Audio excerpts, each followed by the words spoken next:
नमस्कार दोस्तों, स्वागत है आप सभी मित्रों का हमारे YouTube चैनल यानी कॉर्नर में। आज के वीडियो में हम बात करेंगे आपसे एंशिएंट हिस्ट्री की। अब तक हमारी जो बात हुई है, जैसा कि आप जानते हैं, अब तक हमारी जो चर्चा हो चुकी है वो आप देखेंगे तो जो पिछली हमारी वीडियो में चर्चा हुई थी वो हुई थी मौर्य काल के बारे में। और उसके पहले हमने आपसे दर्शन के बारे में बात किया था, बौद्ध दर्शन, जैन दर्शन, इसकी हमारी बात हुई थी। और साथ ही साथ हमने जो धार्मिक आंदोलन थे भारत में उसकी बात की थी। अब वीडियो के अगले चरण में हम एंशिएंट हिस्ट्री के जिस पार्ट में चलेंगे वो है लेटर मौर्यन पीरियड, यानी मौर्योत्तर काल। आज की वीडियो हम बात करेंगे मौर्योत्तर काल। ध्यान रहे दोस्तों, ये यहाँ से प्रश्न की जो पॉसिबिलिटी होती है बहुत अधिक नहीं होती है, लेकिन प्रश्न यहाँ से आते हैं। जैसा कि हमने इसके पहले वाले वीडियो में जो बात की थी, मौर्यन के जो पहले हमने जो वीडियो बनाया था जिसमें आप देखेंगे महाजनपदों की बात की थी, वहाँ से हमने कुछ सेलेक्टेड प्रश्न बताए थे, वही पूछे जाते हैं, नहीं तो नहीं प्रश्न आते। लेकिन इसकी जो इम्पोर्टेंस आज की वीडियो उससे ज़्यादा है, लेकिन गुप्ता पीरियड और मौर्य पीरियड से कम है। लेकिन यहाँ से जो प्रश्न आएंगे वो जो मौर्योत्तर काल से जो प्रश्न आते हैं उस प्रश्नों में आप देखेंगे सबसे महत्वपूर्ण जो चीज़ जहाँ पे बार बार प्रश्न आए हैं वो है रचना और रचनाकार के नाम से मैचिंग कराई जाती है बार बार। वो वेरी वेरी मोस्ट इम्पॉर्टेंट है, क्योंकि यहाँ पे आप देखेंगे तो कई रचनाकार आते हैं जो कनिष्क के शासन में उनके दरबारी रहते हैं। जैसे चरक की चर्चा मिलती है, वसुमित्र, नागार्जुन, राज और अश्वघोष, ये सब एकदम फेवरेट क्वेश्चन होते हैं जहाँ से हर बार प्रश्न बनने ही बनने होते हैं। तो आइए बिना किसी देरी की हम स्टार्ट करते हैं अपने वीडियो को। देखिए, हमारी बात होगी मौर्योत्तर काल में। मौर्योत्तर काल जब मौर्य साम्राज्य का जब अंत हुआ धीरे धीरे, तो पूरा भारत अगर आप देखेंगे जहाँ पे मौर्य साम्राज्य स्थापित था वो पूरा क्षेत्र ये हुआ करता था। ये पूरा क्षेत्र लेकर, ये देखिए मैप में दिखा रहे हैं, ये पूरा क्षेत्र लेकर ये इतने मौर्य साम्राज्य इस क्षेत्र में फैला हुआ था। केवल दक्षिण भारत के कुछ हिस्से छोड़कर पूरे भारत में मौर्य साम्राज्य स्थापित था। ये हिस्सा पूरा मौर्य साम्राज्य स्थापित था। लेकिन जैसे ही मौर्य साम्राज्य समाप्त होता है, मौर्य साम्राज्य समाप्त होता है, धीरे धीरे ये साम्राज्य कई भागों में बढ़ जाता है। जैसे ही इस शासन के एक हिस्से पर, पूर्वोत्तर भाग पर, पूर्व वाले हिस्से पे शुंग वंश का शासन आता है। जो अंतिम मौर्य जो शासक था बृहद्रथ, उसे मारकर उनका जो सेनापति था पुष्यमित्र शुंग सत्ता में आता है, तो वो अपना शासन स्थापित करता है जो आज के बिहार, बंगाल, उड़ीसा वाले क्षेत्रों में पड़ता था। शुंग वंश की जो कुछ बातें थी उसकी हम बात करेंगे, लेकिन इस पूरे काल को अगर देखेंगे तो ये शुंग वंश यहाँ स्थापित होता है। इसी समय कुछ समय बाद सातवाहन वंश का शासन आता है। इसी समय आप देखेंगे इस बीच वाले हिस्से मध्य कर्ण वंश आता है।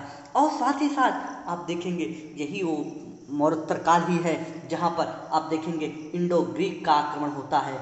इंडो ग्रीक जो बैक्टीरिया से आए हुए थे उनका आक्रमण होता है। इसी समय शक का आक्रमण होता है और इसी समय कुषाण भारत में आते हैं और एक बहुत बड़े क्षेत्र में राज करते हैं। ये वही काल है जहाँ पर ये लोग, तो टोटल इस वीडियो को हम दो भागों में बात करेंगे। पहले जो विदेशी आक्रमण जो पश्चिम और उत्तर के क्षेत्र में आए उनको, और दूसरा मध्य क्षेत्र, दक्षिण क्षेत्र और पूर्वी क्षेत्र को बांटकर। तो पहले पार्ट में हम इसकी बात करेंगे और फिर दूसरे पार्ट में हम विदेशी आक्रमण या उत्तर पश्चिमी क्षेत्र की बात करेंगे। इस क्षेत्र में जो पहला हमारा पार्ट है इसमें हम 3 शासनकाल की बात करेंगे। इसमें जो पहला शासनकाल होगा वो होगा हमारा शुंग वंश।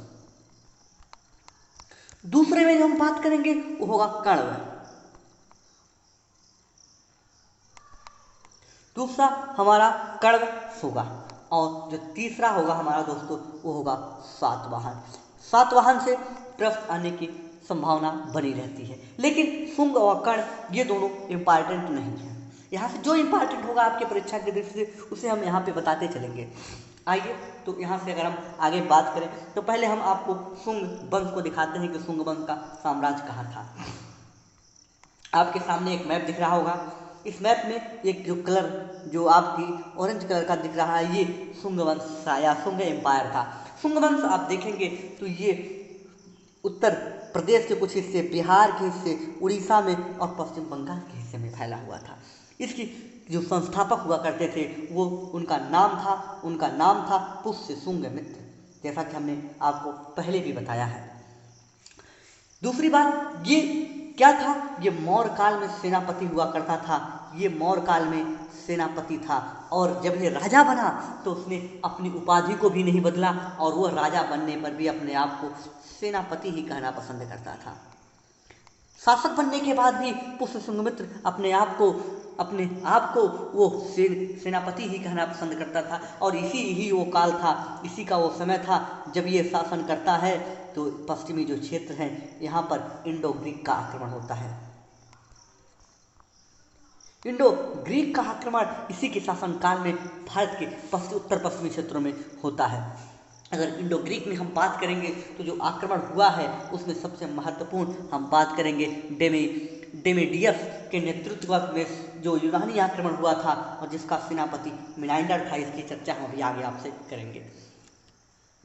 दूसरी अगर हम बात करें तो जो पुष्यशुंगमित्र था ये बौद्ध धर्म, क्योंकि ये ब्राह्मण था और जब ये दौर चल रहा था तो ब्राह्मण और बौद्धों में दोनों में एक दूसरे के विरोधी थे, ठने हुए थे, एक दूसरे को देखना पसंद नहीं करते थे। और यही वो शासनकाल है जब पुष्यशुंगमित्र ने बहुत बड़े पैमाने पर आप देखेंगे बौद्धों के स्तूपों को नष्ट किया है, बौद्धों का नाश किया है। इसी संदर्भ में सरयू की एक चर्चा मिलती है, जो अयोध्या के किनारे एक नदी है, सरयू की चर्चा मिलती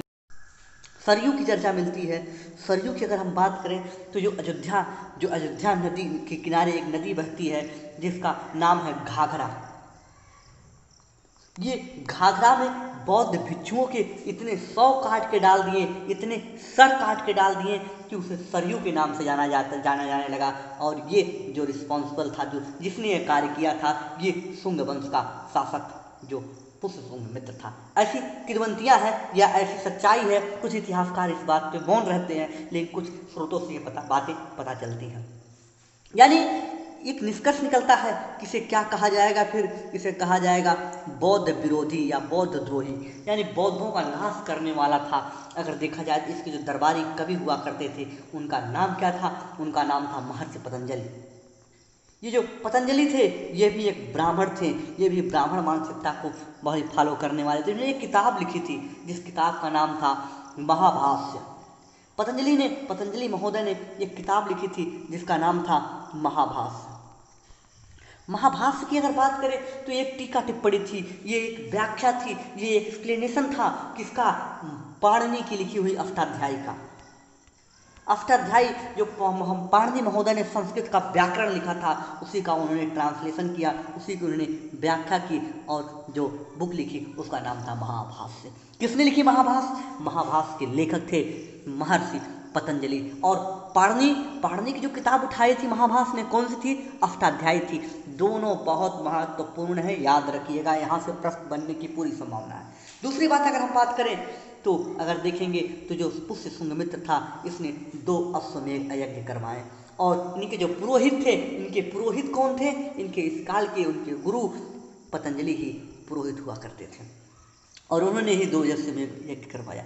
हाँ, जिस तरह से ये चर्चा मिलती है कि इसने बहुत बड़े बौद्धों का नाश किया, लेकिन कहीं कहीं ये भी किताबों में चर्चा मिलती है और एक सच है कि इसने सांची के स्तूप, बौद्ध का स्तूप सांची का और भरहुत के जो स्तूप है, इन दोनों स्तूप का विस्तार कराया, बड़ा कराया। ये बहुत ही महत्वपूर्ण है कि ये जो बौद्ध भिक्षु, जो बौद्ध धर्म में ये कहा गया है कि ये जो पुष्यशुंगमित्र था कि बौद्ध धर्म का विरोधी था, उस सच को ये काटने के लिए तर्क प्रस्तुत होता है कि इसने बौद्ध धर्म के विस्तार में भी योगदान दिया। क्यों? क्योंकि इसने स्तूपों को बड़ा भी कराया है। प्रश्न यूपीएससी में अक्सर पूछा जा सकता है कि पुष्यशुंगमित्र न सिर्फ बौद्धों का नाश किया बल्कि उसने बौद्ध धर्म के प्रसार में भी सहायता की, उदाहरण सहित स्पष्ट करें। तो ऐसे प्रश्न पूछे जा सकते हैं, बिल्कुल आप चिंता न करें। इससे आगे अगर हम बात करें तो इस वंश में अगर देखा जाए तो यह वंश पूरा हलचलों का काल हमने बताया ही है, बड़ा हलचल हुआ करता था क्षेत्रीय। और इस वंश का अंतिम शासक देवहूति था। देवहूति जो अंतिम शासक था, इसके बाद इस पूरे क्षेत्र में एक वंश स्थापित होता है जिसका नाम कण्व था। कण्व वंश अगर देखेंगे तो ये मध्य भारत में स्थित ये यहाँ पे अलग स्थापित होता है। कुछ हिस्से छोड़कर अगर देखें तो कण्व का जो संस्थापक था उसका नाम था वसुदेव। इसका वसुदेव संस्थापक था। इसका अंतिम जो शासक था, इसका बहुत महत्वपूर्ण नहीं है, इसमें इसका जो अंतिम शासक था ये था सुशर्मा। अंतिम शासक सुशर्मा हुआ था। और इस वंश का जो अंत किया, उसके बाद जो वंश इंपॉर्टेंट होता है वो बहुत ही महत्वपूर्ण है। इस वंश का अंत करने वाले शासक का नाम था, जिसने सुशर्मा को मारकर एक नए वंश की स्थापना की, जिसका नाम था सिमुक। अब महत्वपूर्ण होता है कि सुमुख ने किस वंश की स्थापना की। जी हाँ दोस्तों, बिल्कुल आपको याद आ रहा है, इसने स्थापना की सातवाहन वंश की। सातवाहन वंश की स्थापना सिमुम करता है, और किसको मार के करता है? सुशर्मा को मार करता है, जो कर्ण वंश का संबंधित था। इसके बाद अगर आप देखेंगे तो पूरे भारत में एक महान साम्राज्य स्थापित होता है, जो सातवाहन के नाम से जाना जाता था। सातवाहन अगर देखें तो वो किस क्षेत्र में फैला हुआ था? जी हाँ दोस्तों, बिल्कुल बात करेंगे आपसे। इस जो फैला हुआ था, ये आप देखेंगे मध्य प्रदेश का हिस्सा, ये आप देखेंगे महाराष्ट्र का हिस्सा, आप देखेंगे आंध्रा का हिस्सा, आप देखेंगे तेलंगाना का हिस्सा। इस क्षेत्र में सातवाहन साम्राज्य हुआ करता था। तो इतनी बातें अगर सातवाहन साम्राज्य की एक हल्की सी परिचय आपने देखा, तो चूंकि सातवाहन महत्वपूर्ण है, इसलिए हम पहले एक पीपीटी दिखा देते हैं, उसके बाद फिर आपसे सातवाहन की चर्चा करते हैं। आइए पहले पीपीटी देखते हैं। मौर्योत्तर काल की, इस काल में हमने आपसे पहले बात की कि यह काल कैसा था। यह काल था अंधकार युग। अंधकार युग क्यों कहा जाता था, इसका भी जान लेना आपके लिए महत्वपूर्ण है। अंधकार युग इसलिए इसे कहा जाता था क्योंकि इस काल में दो साम्राज्यों के बीच की काल है। ये दो साम्राज्य, बड़े बड़े साम्राज्य जो हुए, उन दोनों साम्राज्यों के बीच का काल है। ऐसे कौन कौन से दो साम्राज्य हुए जिनके बीच का काल है? एक था मौर्य साम्राज्य और दूसरा है गुप्ता। यानी गुप्त साम्राज्य और मौर्य साम्राज्य के बाद जो काल आता है उसे मौर्योत्तर काल या पूर्व गुप्ता पीरियड कहते हैं। तो ये पूर्व गुप्ता काल जो था या मौर्योत्तर काल था, उसी काल को अंधकार युग के नाम से जाना जाता है। दूसरा बात थी कि इस काल के जो स्रोत हैं, वो स्रोत की जानकारी हमें स्रोतों से कम मिलती है, क्योंकि दो बड़े बड़े जहाँ अधिकार क्षेत्र छोटा वाला जो होता है उसकी जानकारी चर्चा कम होती है। तो जो इतिहासकारों ने या फिर मौर्य काल के बारे में लिखा है या गुप्ता काल के बारे में, गुप्त मौर्योत्तर काल की जानकारी हमें कम स्रोतों से मिलती है, तथा इसे अंधकार युग के नाम से जाना जाता है। इसका हमने विभाजन किया कि इसके क्षेत्रीय विभाजन दो भागों में बताया हमने कि पूर्व, मध्य और दक्कन वाले हिस्से में तीन साम्राज्य की चर्चा हमने की, शुंग वंश, कर्ण वंश और सातवाहन। उत्तर और पश्चिम में हमने बताया कि इंडो ग्रीक का आक्रमण हो रहा था शुंग वंश के शासनकाल में ही, जब वहाँ का शासक हुआ करता था पुष्यमित्र शुंग। तभी आपने बताया हमने कि इंडो ग्रीक का आक्रमण हुआ था। शक वंश का शासक यहाँ पे होता है, आक्रमण होता है शक का और कुषाण का। ये तीनों विदेशी आक्रमणकर्ता थे जो भारत पर आकर भारत के उत्तर पश्चिमी क्षेत्रों पर आक्रमण करते हैं और अपनी सत्ता स्थापित करते हैं और साम्राज्य फैलाते हैं। अगर हम यहाँ से ये टॉपिक की बात करें तो हमने पहले बात की थी यहाँ पे शुंग वंश की। हमने बताया कि पुष्यमित्र शुंग जो बृहद्रथ को, मौर्य शासक को मारकर सत्ता प्राप्त करता है, ये पहला ब्राह्मण था, पहला ब्राह्मण शासक होता है पूरे भारत के इतिहास में। उसके बाद अगर हम बात करें तो राजा बनने के बाद इसने सेनापति कहलाया अपने आप को। अगर देखा जाए तो जो क्षत्रिय हुआ करते थे शासन किया करते थे, लेकिन इस ट्रेंड को पहली बार पुष्य शुंग मित्र ने तोड़ा कि वो क्षत्रिय के अलावा पहला ब्राह्मण शासक हुआ। दूसरी चीज, एक महत्वपूर्ण, इसके शासनकाल में यूनानी आक्रमण हुआ था और जो आक्रमण करता था उसका नाम था डेमेट्रियस के नेतृत्व में आक्रमण हुआ था। उसी का सेनापति मिनाइंडर हुआ था जो पूर्वी भारत का विजय करता है बाद में। इतनी बातें हमने की। इसके बाद हमने कहा कि जो पुष्यमित्र शुंग था उसे बौद्ध द्रोही के नाम से जाना जाता था। हमने आपसे सरयू की चर्चा की। दरबारी के कवि महर्षि पतंजलि हुआ करते थे। इन्होंने महाभाष्य नामक एक संस्कृत व्याकरण की एक पुस्तक लिखी, जो पुस्तक आधारित थी पाणिनि की अष्टाध्यायी पर। इसके शासनकाल में इसने अपने शासनकाल में 2 अश्वमेध यज्ञ कराए, जिसके पुरोहित महर्षि पतंजलि थे।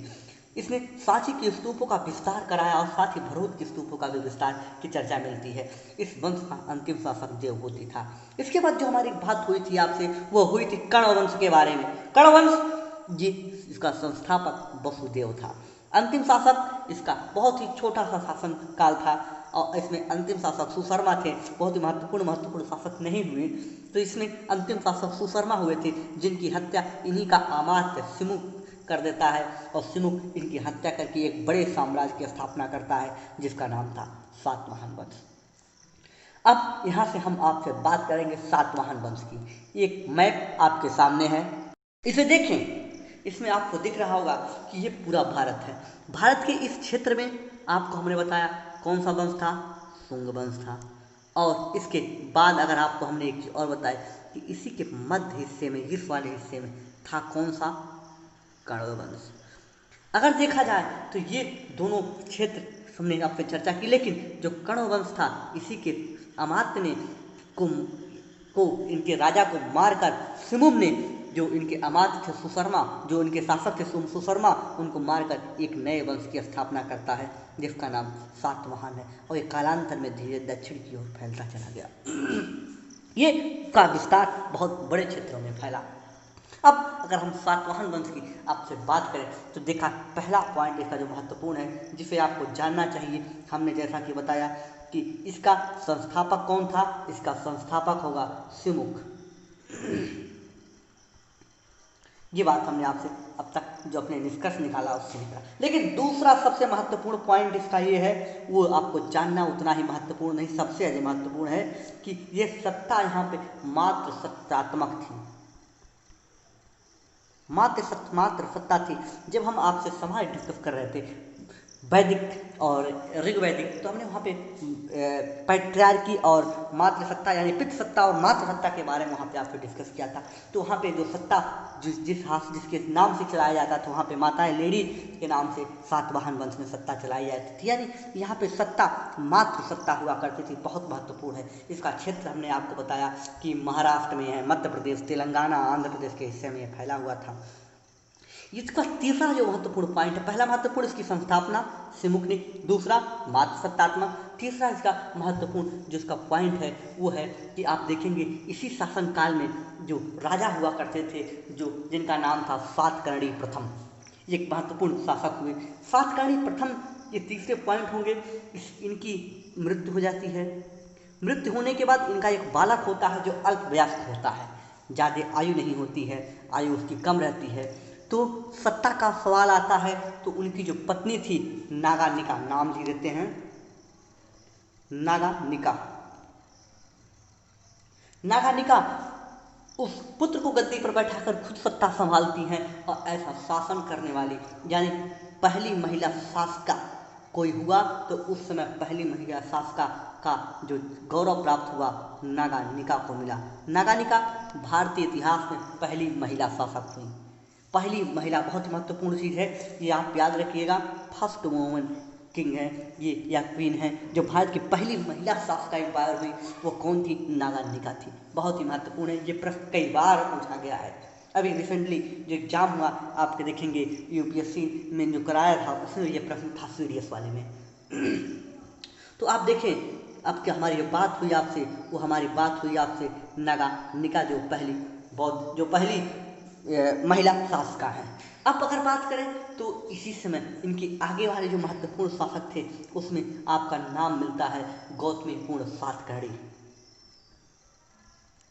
गौतमी पुत्र सातकर्णी का नाम मिलता है, एक महत्वपूर्ण शासक हुए जो पूरे सातवाहन वंश में सबसे महत्वपूर्ण अगर कोई शासक हुआ तो हुआ। तो आपको सातवाहन वंश से जो चीज़ें आपको याद करनी, एक बार हम फिर रिवाइज कर रहे हैं। गौतमीपुत्र सातकर्णी तक आते आते पहला पॉइंट आपको जो याद करना है, इसकी स्थापना सिमुक ने की थी। दूसरा पॉइंट जो आपको यहाँ से याद करना है कि यह मात्र सत्तात्मक था। इसका एरिया आप ध्यान में रखिएगा कि ये दक्षिण और पश्चिम के क्षेत्र में फैला हुआ था।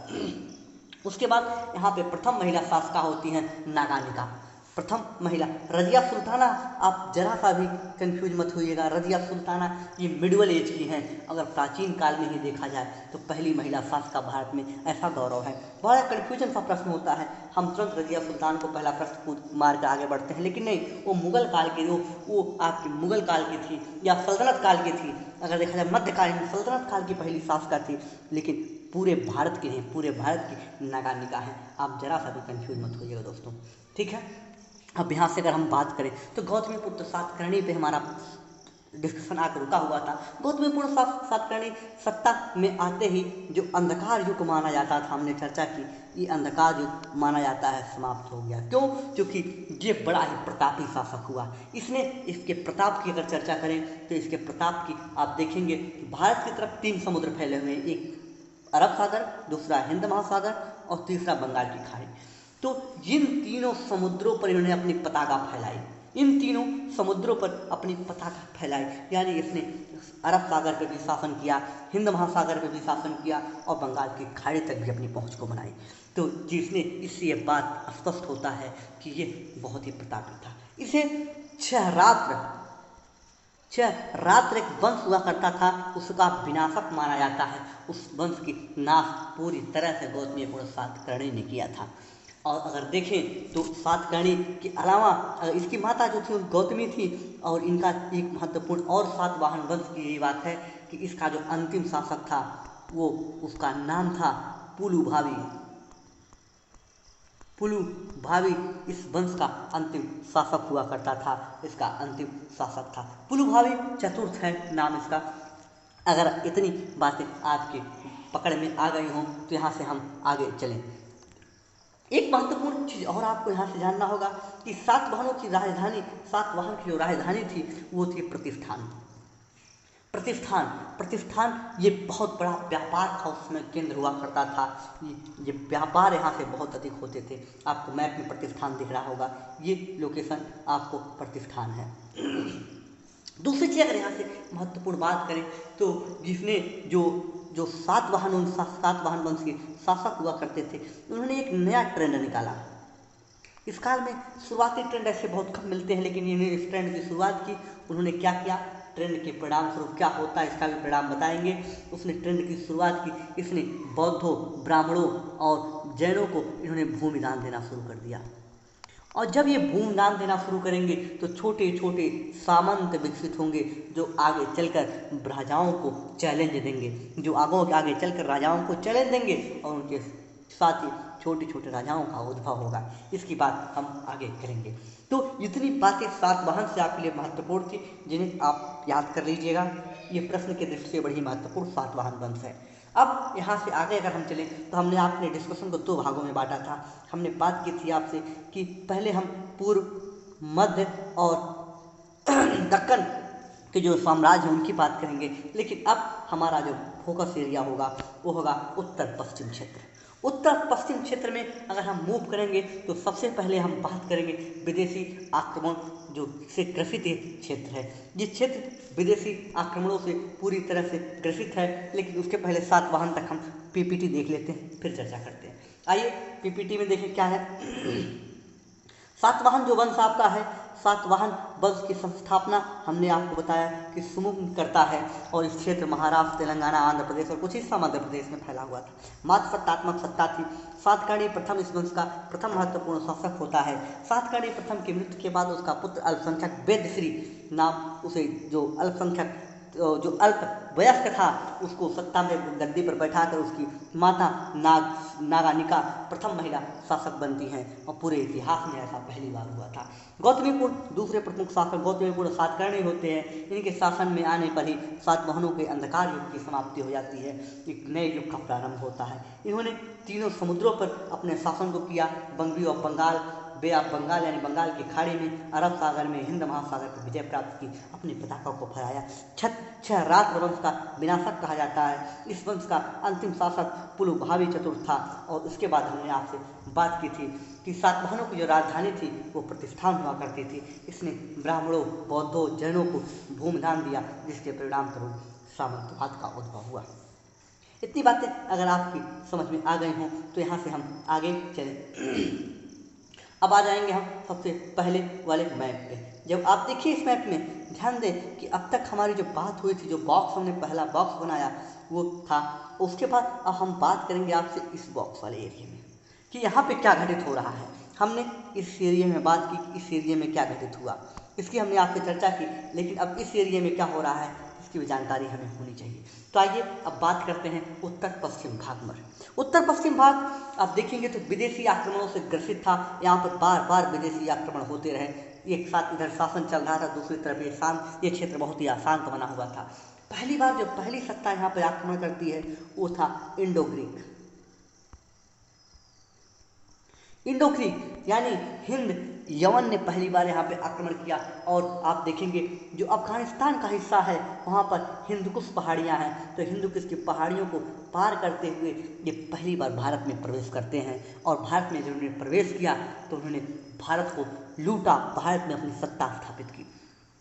जो इनके साथ जो प्रमुख से जो अपने इंडो ग्रीक का जो लीडर हुआ करता था, जो नेतृत्व करता था, उसका नाम था डेमेट्रियस।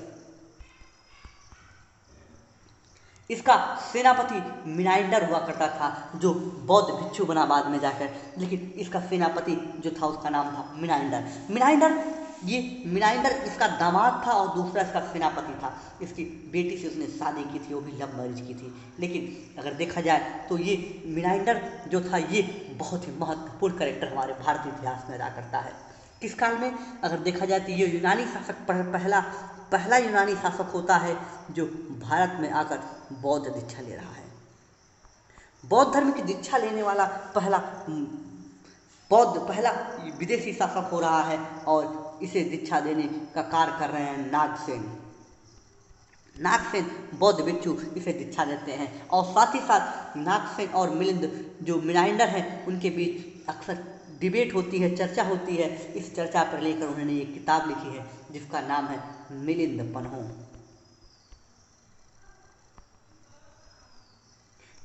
नाम की किताब नागसेन ने अपने शिष्य या अपने जो राजा हुआ करते थे मिनाइंडर, उनसे जो डिबेट हुई कि ब्रह्म क्या है, आत्मा क्या है, इस बात पर उन्होंने एक किताब लिख डाली। अगर देखा जाए तो इसके बाद जो आक्रमण हुआ वो हुआ शकों का। शक हुए थे वो भी इसी काल में आक्रमण करते हैं। शक का जो समय आप देखेंगे तो बैक्टीरिया आपको दिख रहा मैप में, आप देखें बैक्टीरिया पर शकों का आक्रमण हुआ और शक विजयी हुए।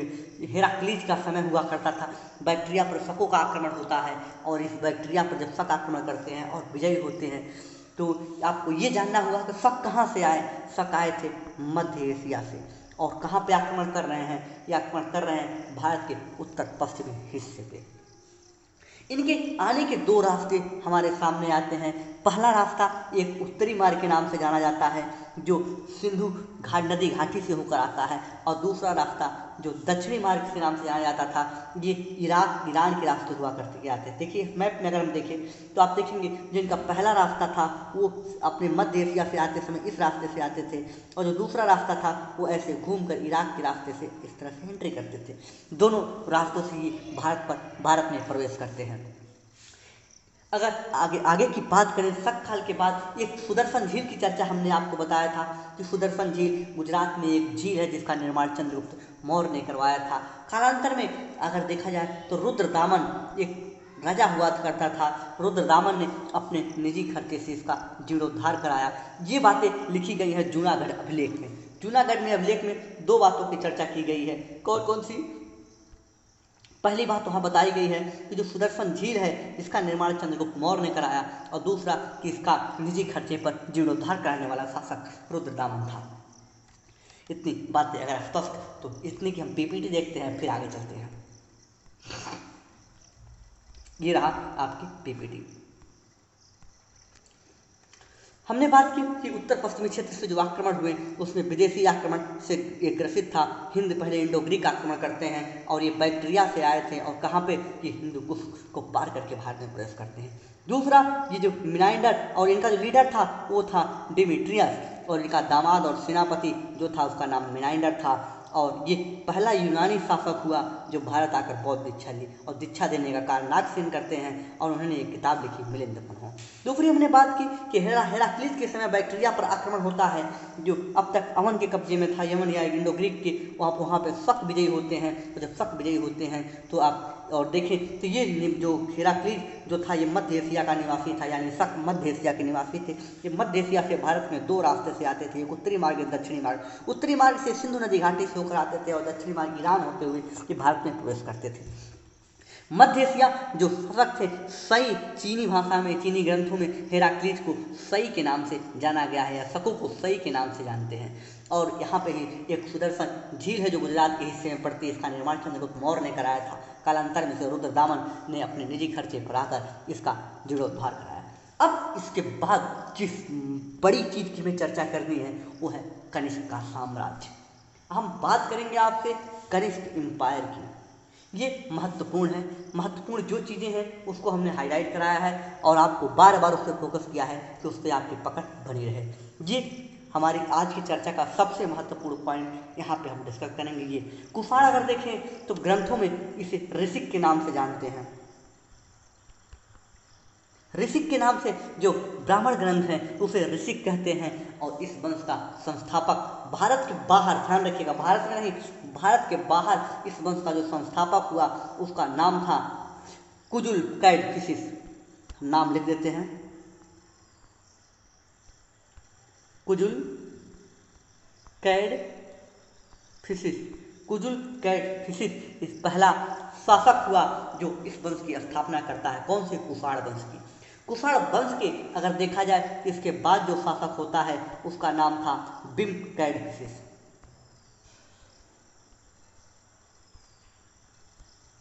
बिम कैडफिसिस ये भारत में कुफाड़ वंश की स्थापना करता है और बहुत बड़े पैमाने पर इसने भारत में ऑर्गेनाइज किया अपने साम्राज्य को।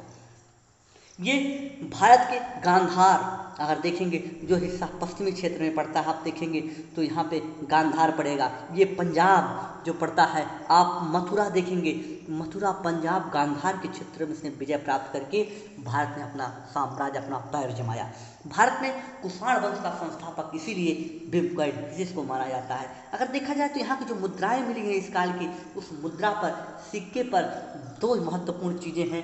एक तरफ लिखा जो मिला है वो मिला है महेश्वरम। एक तरफ उनके सिक्के पर महेश्वरम संस्कृत भाषा में लिखा हुआ है और दूसरी तरफ अगर देखा जाए तो कुछ सिंबल अंकित हैं। एक तरफ, दूसरी तरफ जो अंकित है वो शिव है, शिव का त्रिशूल है, नंदी है, ये सब मुद्राएं उसके अंकित हैं। इसके बाद जो महत्वपूर्ण शासक होता है वो है कनिष्क, जिसको हमने बताया कि बहुत ही महत्वपूर्ण। हाँ, एक चीज़ और महत्वपूर्ण जान लीजिए कि जो कुफाड़ वंश था, जो कुफाड़ थे, ये सोने के सिक्के बड़े बहुत सर्वाधिक जारी करने वाले शासक थे। सर्वाधिक सोने के सिक्के कुफाड़ वंश के काल में ही जारी हुए थे। इसके बाद एक महत्वपूर्ण अब बात हम करेंगे कनिष्क की। कनिष्क ये बिम कैडफिसिस के बाद सत्ता में आता है और सत्ता में आने के बाद ये एक अपने जो राज्याभिषेक हुआ उसी समय एक संवत स्टार्ट करता है। बहुत ही महत्वपूर्ण संवत है। आप देखें संवत स्टार्ट करता है, उस संवत का नाम है कौन सा? शक संवत। कंफ्यूज मत होइएगा, शकों ने शक संवत स्टार्ट नहीं किया था बल्कि कुफाड़ों ने स्टार्ट किया था और ये 78 AD में स्टार्ट होता है, 78 ईस्वी में। और जो इसमें बड़े बड़े साम्राज्य हुआ करते थे कनिष्क के साम्राज्य के इतर अलावा वो मुख्यतः 3 साम्राज्य थे। उन तीनों के साथ इसके संबंध की हम चर्चा करते हैं। एक था चीन का साम्राज्य, दूसरी तरफ पार्थिया था और तीसरी तरफ रोम था। तो देखेंगे इस तीनों जो साम्राज्य हुआ करते थे, चीन, पार्थिया, इन दोनों से उसकी दुश्मनी थी, इन दोनों से उसकी शत्रुता थी। लेकिन जो रोम था, रोम इस साम्राज्य का मित्र हुआ करता था, मित्रता देता था। और देखेंगे कालांतर में आप देखेंगे कि एक चीन की एक राजकुमारी थी जिससे जो अपना कुफाड़ वंश का शासक कनिष्क था उसको प्रेम हो जाता है और ये प्रेम एक तरफा होता है और उनको देखते ही उसे प्रेम कर लेता है और वो चाहता है कि उससे उसकी शादी हो जाए। इसलिए वो वहाँ के शासक को एक प्रेम पत्र भेजता है, एक प्रस्ताव भेजता है कि आपकी बेटी से हम शादी करना चाहते हैं और आप कर लें। वहाँ के शासक ने सीधे तौर पर मना कर देता है और जब वो मना करता है तो ये एक बार चढ़ाई करता है, आक्रमण।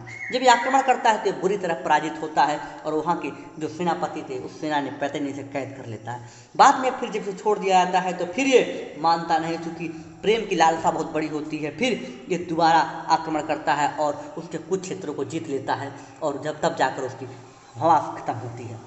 भड़ास जब खत्म होती है तो उसके बाद ये देखेंगे जो आपको अक्सर चर्चा मिलती है सिल्क रूट पर कब्जा करता है और सिल्क रूट पर कब्जा करने के बाद ये पूरे भारत को नियंत्रित करना शुरू करता है। और इसके जो अभिलेख, अगर इसके कुछ अभिलेख देखे जाएं तो इसके प्रमुख अभिलेख मिले हैं सारनाथ से। सारनाथ से इसका एक अभिलेख मिला हुआ है और ये बहुत ही महत्वपूर्ण है। अगर देखा जाए तो ये कुछ शहरों को बसाता है। कौन से? जैसे कनिष्कपुर नाम का एक शहर बसाता है। ये अपने नाम से पुर लगा दिया। कनिष्कपुर कहाँ है? ये कश्मीर में है। अच्छा, ये स्रोत कौन बताते हैं? ये कल्हड़ की राज तरंगड़ी बताती है। कौन सी? कल्हड़ की राज तरंगड़ी बता रही है कि जो कनिष्क था, कनिष्क ने क्या किया? कश्मीर में एक शहर बसाया। अगर देखे जाए राज तरंगड़ी में क्या है? राज तरंगड़ी में कश्मीर का इतिहास है। ये भी बड़ा ही महत्वपूर्ण है, पूछा जाता है। कश्मीर का इतिहास की चर्चा कल्हड़ ने अपनी राज तरंगड़ी में की है। अब इस काल की कुछ महत्वपूर्ण घटनाएं घटी, उसको देखा जाए। जो कनिष्क था, इसने 4th बौद्ध संगति की आयोजन किया, 4थे बौद्ध संगति का आयोजन किया। शेष तीनों को आपके दिमाग में एक बार रिवाइज हो जाना चाहिए स्वतः। पहला अजातशत्रु, दूसरा काला अशोक, तीसरा अशोक और चौथा कनिष्क। इसके तीनों के अध्यक्ष आपको याद होने चाहिए। इसको तो हम बिल्कुल नहीं बताने वाले हैं, ठीक है। इसके आगे अगर हम चलें तो आप देखेंगे कि इसकी जो राजधानी हुआ करती थी इस काल की, तो आप देखेंगे एक राजधानी इसका पूर्व में हुआ करते थे, जिसे पेशावर के नाम से जानते हैं, और दूसरी राजधानी, सेकंड कैपिटल इसका मथुरा था। यानी इतने बड़े साम्राज्य को शासन सत्ता पर काबिज रखने के लिए उसने 2 राजधानी का चयन किया, एक पेशावर में और एक मथुरा में। इस शासन के जो इसके राजगुरु थे या इसके जो राजकवि थे, राजगुरु नहीं राजकवि थे, कवि का नाम था अश्वघोष। वही अश्वघोष जिसकी चर्चा हम बौद्ध धर्म में कर रहे थे, जिन्होंने लिखा था बुद्ध चरित। जैसा कि हमने तभी आपको बताया था कि यह बौद्ध धर्म का रामायण कहा जाता है। बौद्ध धर्म का रामायण कहा जाता है, बहुत ही महत्वपूर्ण है। और दूसरे एक और महाकाव्य की रचना करता है जिसका नाम था सौंदर्यानंद, और एक नाटक लिखता है। नाटक का नाम था, बिल्कुल नाटक का नाम आपको रेड कलर में लिख देते हैं, शारीय पुत्र प्रकरण। ये रचना करता है शारीय पुत्र प्रकरण नाटक की। और इसी काल में अगर देखेंगे जो बौद्ध धर्म के बहुत बड़े दार्शनिक हुए नागार्जुन, जिनके नाम से पूरा बौद्ध दर्शन चलता था, और वो थे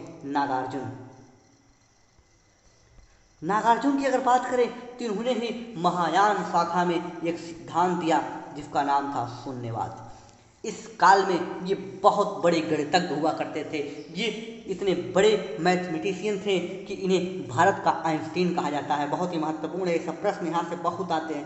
यानी जो हम कुषाण वंश की काल करें, यहाँ से आपको देखेंगे तो 2500-30 प्रश्न इतने से ही आए हुए जितनी हमारी डिस्कशन है।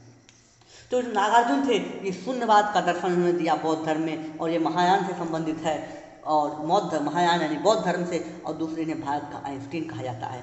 इसी काल में एक और महान ग्रंथ लेखक हुए वसुमित्रा, ये भी बौद्ध धर्म से संबंधित है। इन्होंने महाविभाषा शास्त्र नामक एक ग्रंथ लिखा, और इसी काल में इनका एक राजवैद्य हुआ करता था जिसका नाम था चरक।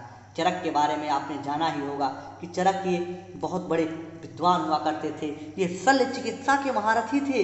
आप इन्हें एक सुश्रुत का भी नाम सुना होगा, जो इनके गुरु हुआ करते थे, वो भी शल्य चिकित्सा यानी सर्जरी के महारथी थे, और चरक भी सर्जरी के महारथी हुआ करते थे। और ये राजवैद्य थे किसके? कनिष्क के। और इन्होंने चरक संहिता नामक एक आयुर्वेदिक की किताब लिखी है। जो राजवैद्य था उन्होंने किताब लिखी है चरक संहिता के नाम की।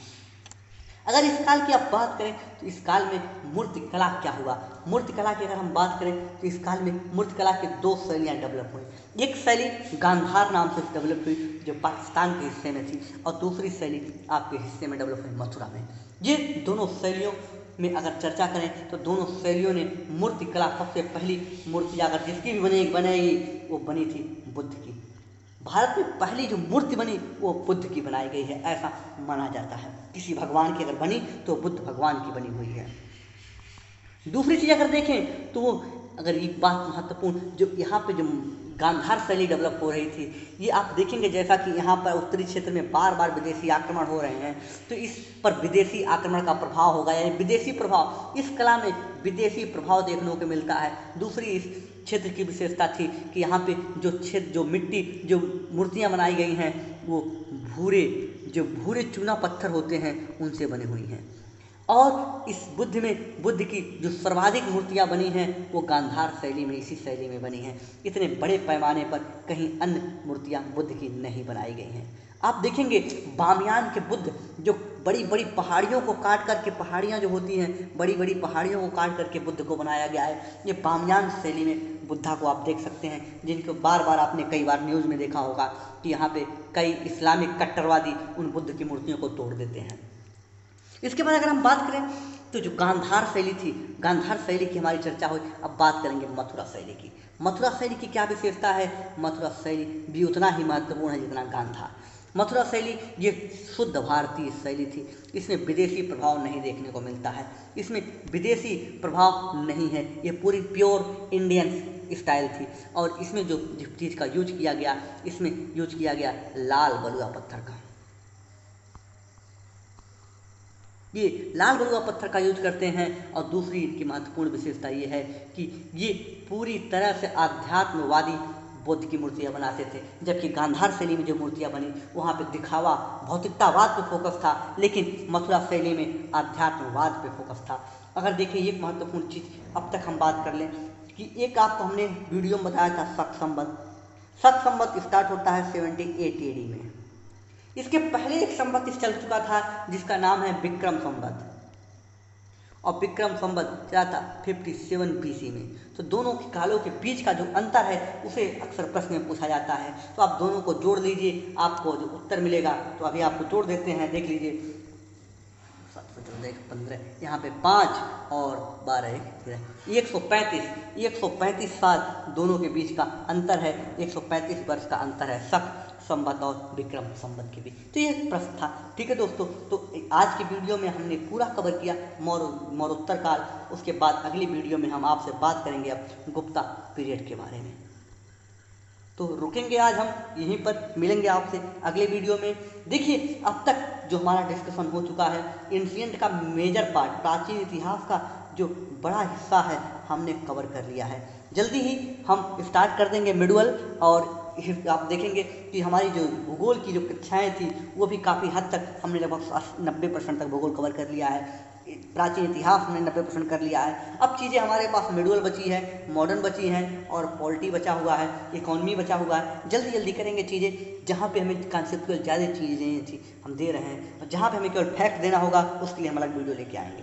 ठीक है मित्रों, तो रुकेंगे आज यहीं पर, मिलेंगे आपसे अगले वीडियो में। तब तक के लिए रमेश चंद्र का नमस्कार आप स्वीकार करें। जय हिंद, जय भारत।